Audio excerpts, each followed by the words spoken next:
Bon dia, soc Rosana Cantavella, soc professora de la Universitat de València i membre vitalici del College Clare Hall de la Universitat de Cambridge.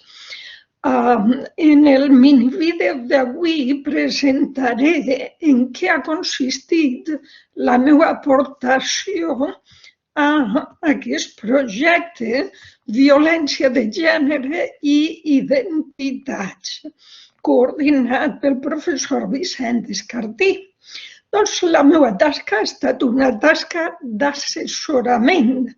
He presentat al grup quins serien els avantatges de la utilització del codi TEI, Text Encoding Initiative, basat en el sistema d'etiquetatge XML per a l'edició digital de textos marginals.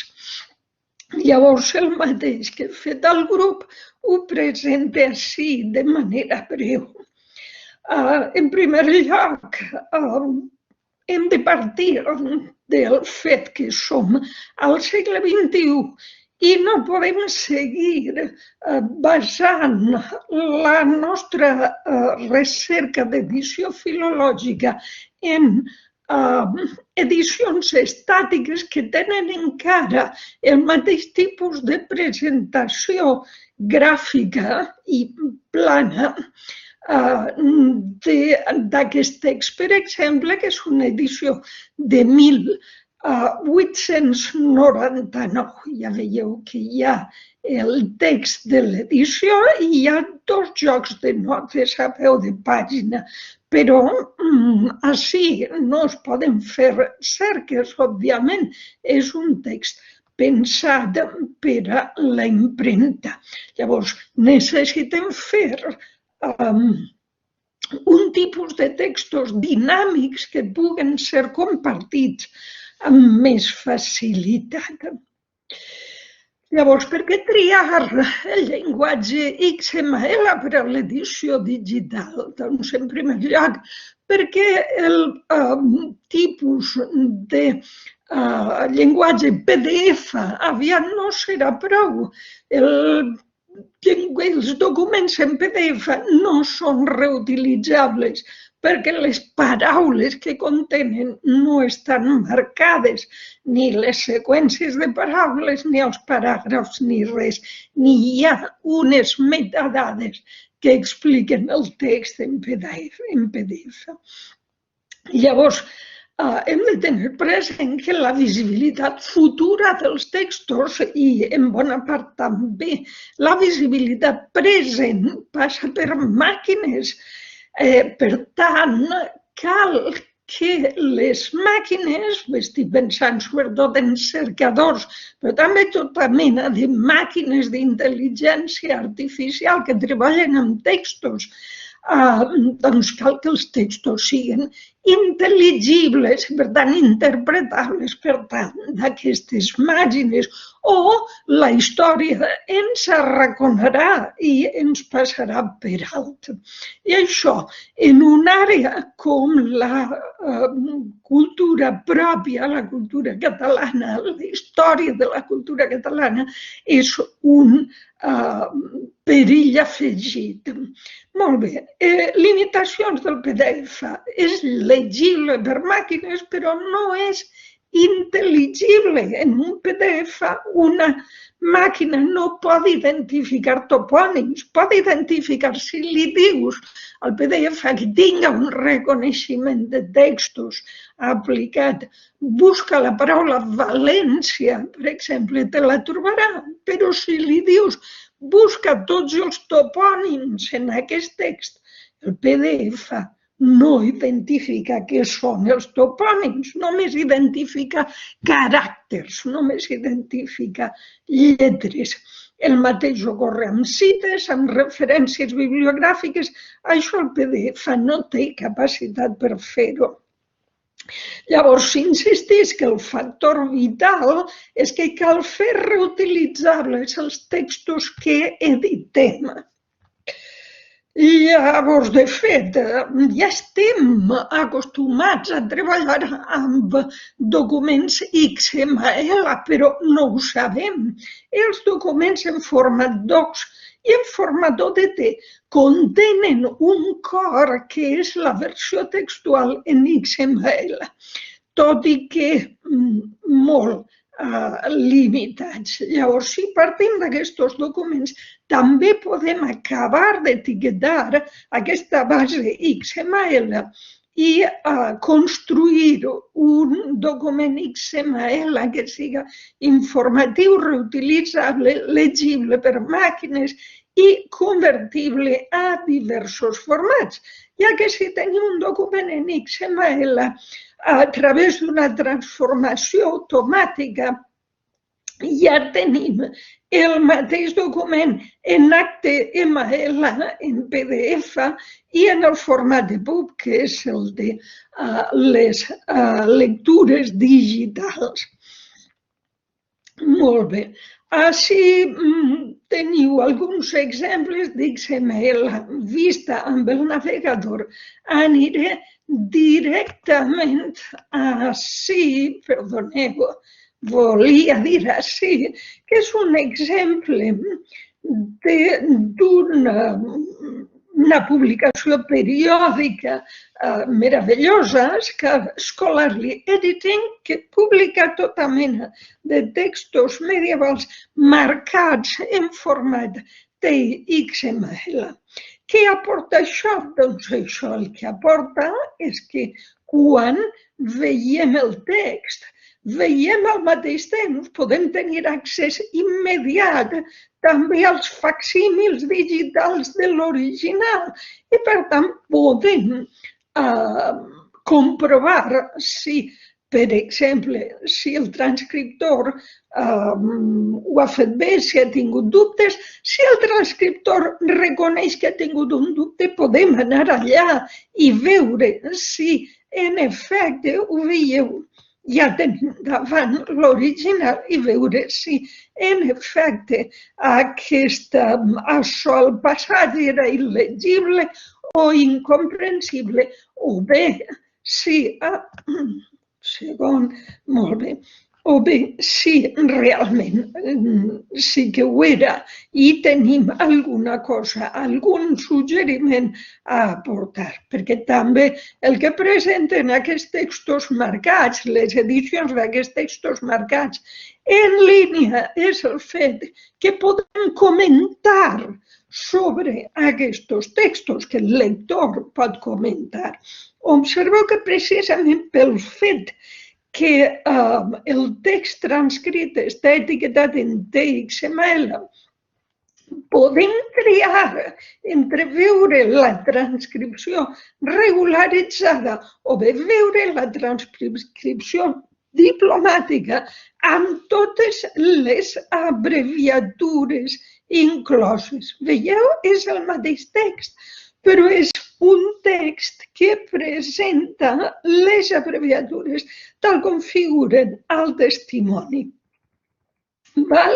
Així mateix, si l'autor afegeix una traducció, podríem anar a la traducció, així s'ha fet això, i llavors tenim fins i tot, podem adjuntar una traducció. Naturalment, la traducció l'hem de fer també nosaltres, els transcriptors, o encarregar-la.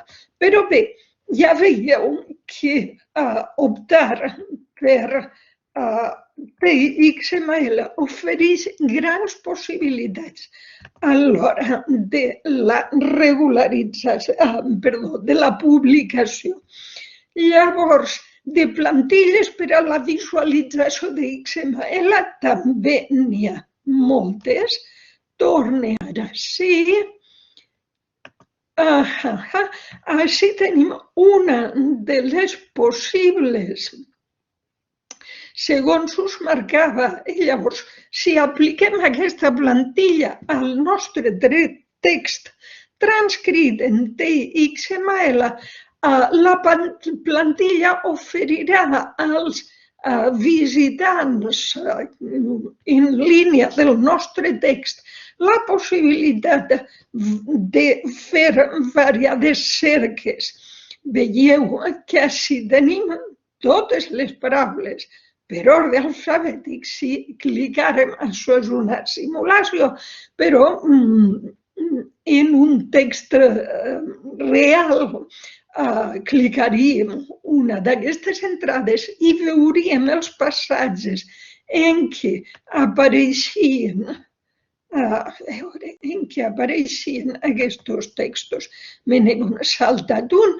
Observeu que si hem aplicat etiquetes semàntiques al nostre text, ara després parlarem de les etiquetes semàntiques, que són les que aporten significat i que marquen, per exemple, llocs o persones.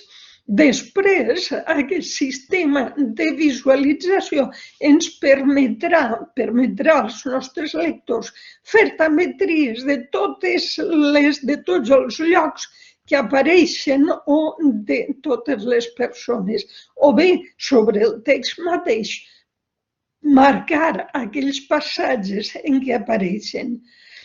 Llavors, podríem etiquetar semànticament de moltes més classes, de moltes més maneres.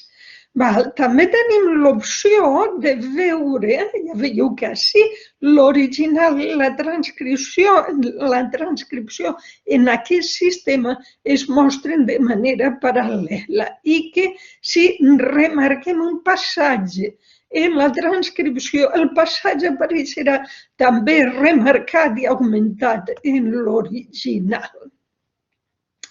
Igualment podem fer-ho en una línia perquè ens aparega la línia també en l'original.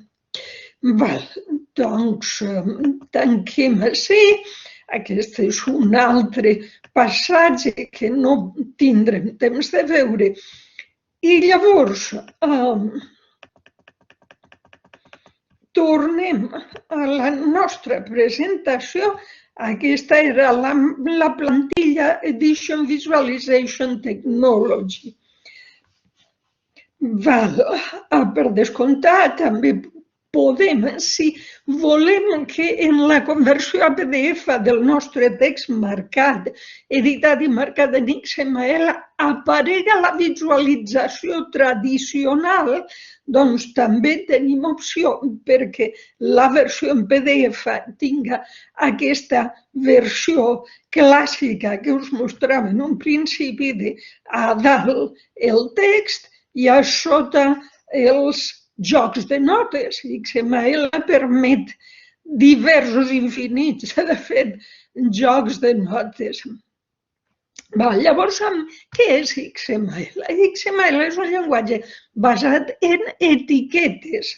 Llavors, les etiquetes són petites unitats de codi que embolcallen fragments de text. Això, per exemple, és clarament un paràgraf. Llavors, per indicar que això és un paràgraf, marquem amb l'etiqueta P. Així comença un paràgraf, així acaba un paràgraf. Veieu la barra? Dient així s'acaba.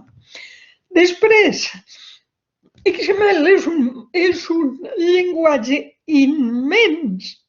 Llavors, el que se sol fer és triar una biblioteca o paquet d'etiquetes més específica. En el nostre cas, els filòlegs emprem la biblioteca TEI, la biblioteca Text Encoding Initiative, que s'empra per a la gestió de textos, sobretot textos acadèmics i filològics. Llavors, hi ha molts tipus d'etiquetes a dins d'aquesta biblioteca TEI. Hi ha etiquetes de format, és a dir, etiquetes que marquen la pàgina, el vers, el paràgraf, com havíem marcat el paràgraf abans.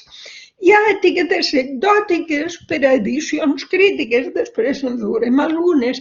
I finalment hi ha etiquetes semàntiques que mostren el significat d'allò que marquen. Per exemple, marquen si aquella paraula, seqüència de paraules, és una persona, es refereix a una persona, si es refereix a un lloc, a una data, etc. I ara, a continuació, veurem un exemple pràctic. El cas de na Margalida. I ho codifiquem en TXML sobre la transcripció que va fer Mateo Rodrigo Lizondo de la crònica i dietari del capellà d'Alfons el Magnànim. És una petita entrada en aquell dietari, eixirem ja de la presentació, és una petita entrada en aquell dietari que ens mostra aquest text. Observeu, primer que res tenim una entrada, un títol, com penjaren a la Margalida, era home. I ara si ens dona un any, dilluns, una data, en un lloc, en el Mercat de València, penjaren a la Margalida, la qual era home. Observeu que hi ha passatges en la transcripció filològica tradicional, això es reconstrueix, perquè en l'original és legible. Veieu, la qual era home. Val.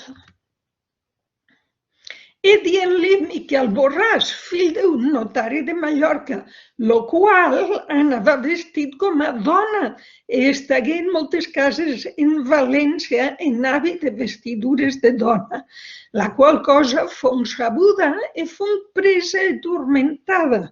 Per causa de la dita Margalida o Miquel, foren presos alguns i turmentats. Però la dita Margarida fou penjada i vestiren-li camisa d'home i ben curta i ses panys en manera que mostrava bé totes ses vergonyes. Així tenim el desgraciat incident d'una persona transvestida que és penjada per això, per triar un sexe que no era el seu de naixement o per viure amb un sexe que no era el de naixement. Doncs vegem, això és una transcripció de l'estil tradicional i és una gran transcripció perquè està feta per Mateo Rodrigo, una persona d'excel·lent trajectòria investigadora. Com podem enriquir aquest text? Com podem enriquir-lo per al futur? Per a que se sàpiga aquest cas per part de tothom que busque qualsevol element d'aquells que apareixen en aquest text. Doncs observeu la nostra transcripció. És una miqueta il·legible vista així. Us trie ara la versió amb autor, no es veu molt bé així perquè apareix en gris, però com veieu, així podem anar seguint el text. Això són les metadades, parlarem de les metadades ara després. I així apareix el text. Llavors apareix dissimuladet. Observeu que quan hi ha un passatge marcat, si fem clic ens diu de què es tracta això. Doncs això s'ha marcat com a data. En el Mercat de València, sí hi ha dos llocs. Un, el mercat pròpiament dit, i la ciutat de València. Llavors marquem Place Name, ens diu que això és un nom de lloc, i això ens servirà després per marcar la localització d'aquest lloc en termes de latitud i longitud, de manera que si un lector nostre d'algun lloc que no conega València consulta aquest text, puga anar directament i saber on estava localitzat el mercat de la ciutat de València. Però ara tornem a la part de darrere del brodat. La part de davant és aquesta. Fins i tot no es veurien aquestes fletxetes en la versió per a web. Seria un text en aparença net, però passaríem el cursor per damunt i podríem anar llegint les notes i els aclariments. Molt bé, doncs recordareu que hi havia un segon. Això és, recordeu que hi havia un títol per a aquest minicapítol del dietari del capellà d'Alfons el Magnànim i com a títol el marquem. I aprofitem també per a afegir un atribut que ens explica que aquest títol està escrit en tinta roja. Això no es podia fer sense embolic en un text per a la impremta, només pensat per a la impremta. Observeu com el títol figura en tinta roja. I tornem així. Com penjaren Anna Margalida i era home. I ara hi entrem en el text pròpiament dit. Llavors això té uns quants paràgrafs i com a tals tenim l'element P.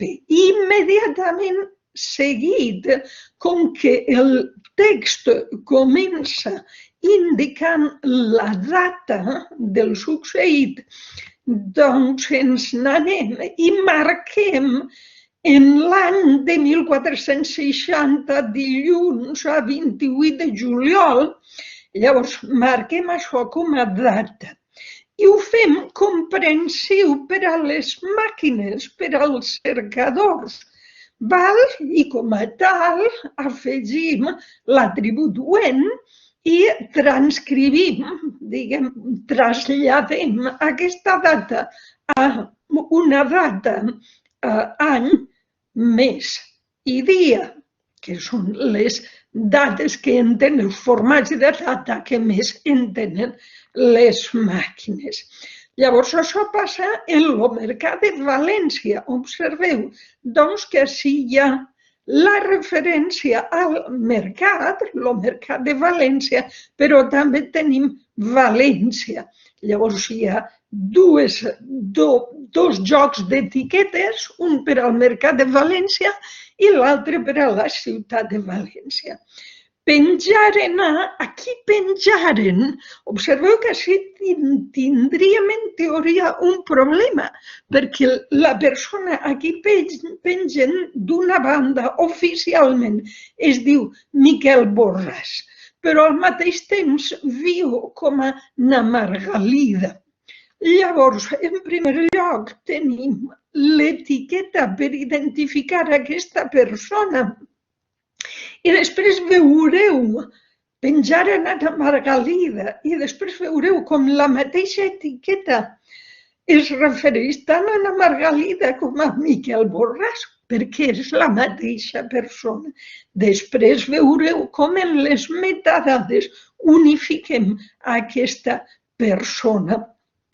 Molt bé, així, fill d'un notari, tenim una altra marca que ens permet, tornaré a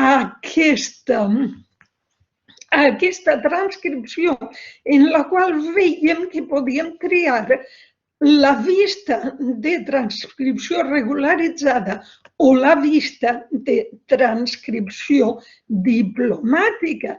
Doncs perquè el nostre text puga estar a disposició del nostre lector tant en versió regular desenvolupada com en versió amb les abreviatures i ja codis com aquest. Llavors, choice, que es puga escollir entre el signe de l'abreviatura, si tenim el signe de l'abreviatura segons Unicode, i després l'expansió. Aquest signe està per un, per les lletres UN. Val? I seguim. Fill d'un notari de Mallorca. I així el tenim. Mallorca és un altre topònim i, com a tal, el marquem. Molt bé. Si hi ha algun forat al manuscrit, doncs aportem la informació, forat o taca, que faça una lletra o més il·legible, llavors marquem això com a supplied, és a dir, això ho aporta l'editor perquè és il·legible a l'original, en aquest cas la lletra A. El mateix passa així, anava vestit com a dona, però la lletra O és il·legible. Aviam si us ho puc ensenyar. Fill d'un notable de Mallorca, el qual veieu ja com una zona il·legible, però sabem que això ha de ser una A, el qual anava vestit com a dona. Veieu que si també la O és il·legible? Molt bé, doncs tornem així. Ho marquem d'aquesta manera. I seguim així. Així tenim un signe, abreviatura de què? Ja sabem que és molt habitual la representació de què amb un signe Q més una ratlla horitzontal, doncs donem al nostre lector l'opció de triar si voldrà veure el nostre text amb abreviatures o el nostre text amb les abreviatures desenvolupades. I així acaba el text, però no acaba la nostra tasca, perquè pot ser el millor d'un text transcrit amb etiquetes XML són les metadades.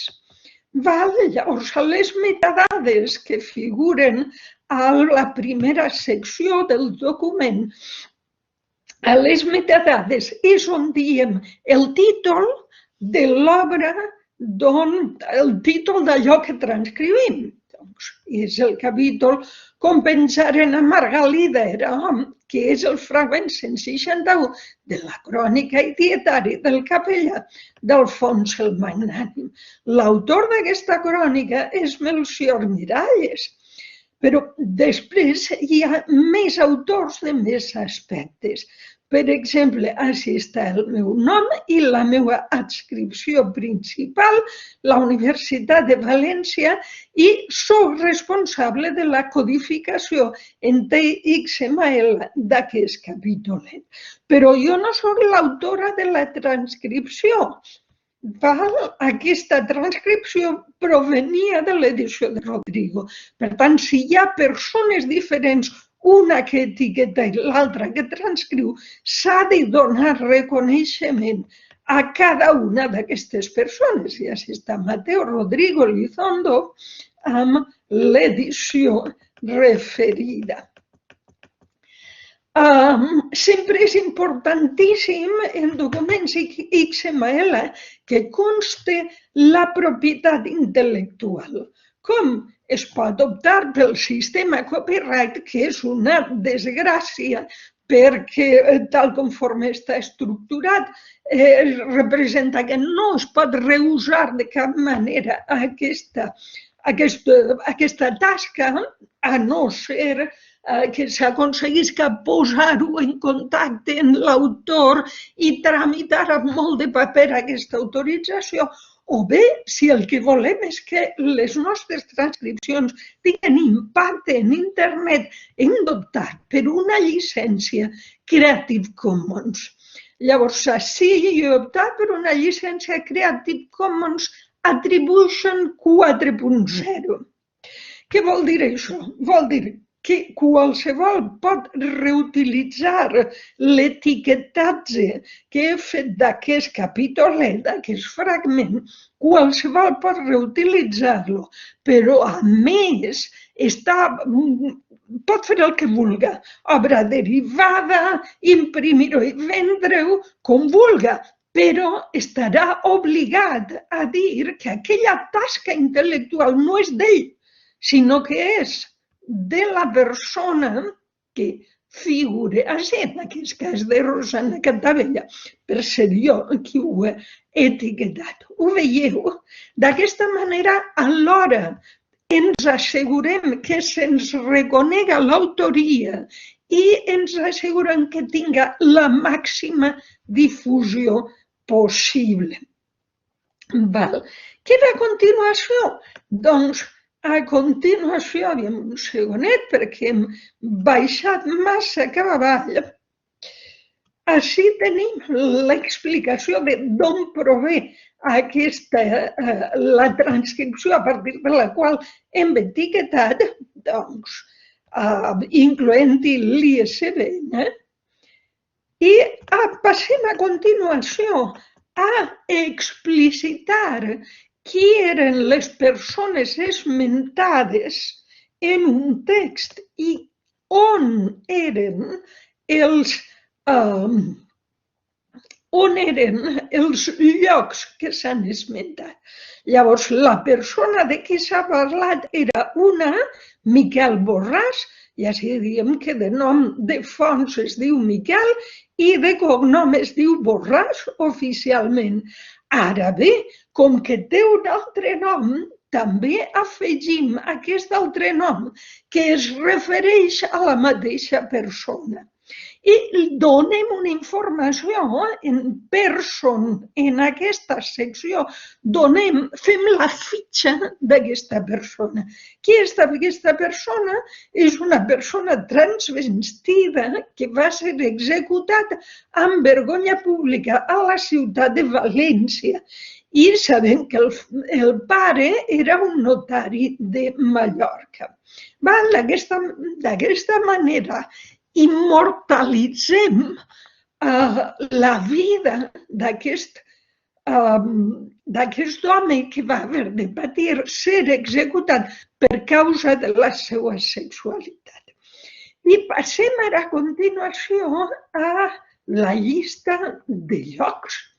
Llavors, d'una banda tenim el Mercat de València, veritat? Doncs expliquem al món que el Mercat de València es refereix al Mercat de València. Market of València. Per sort, com que el mercat antic medieval de València es feia al costat de la Llonja i, per tant, pràcticament al mateix punt que el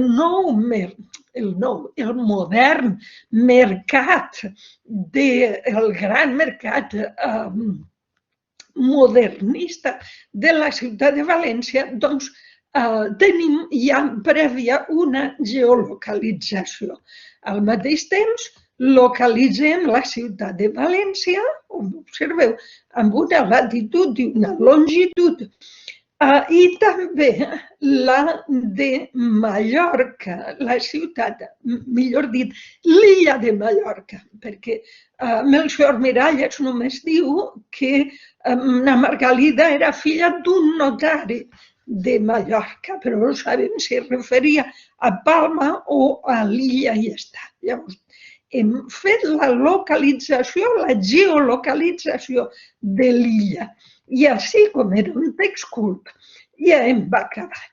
També podem afegir així, com és precís que afegim, la identificació d'idioma del text que transcrivim. Us dic que és precís quan es tracta de llengües minoritàries o minoritzades que no són reconeixibles a primera vista.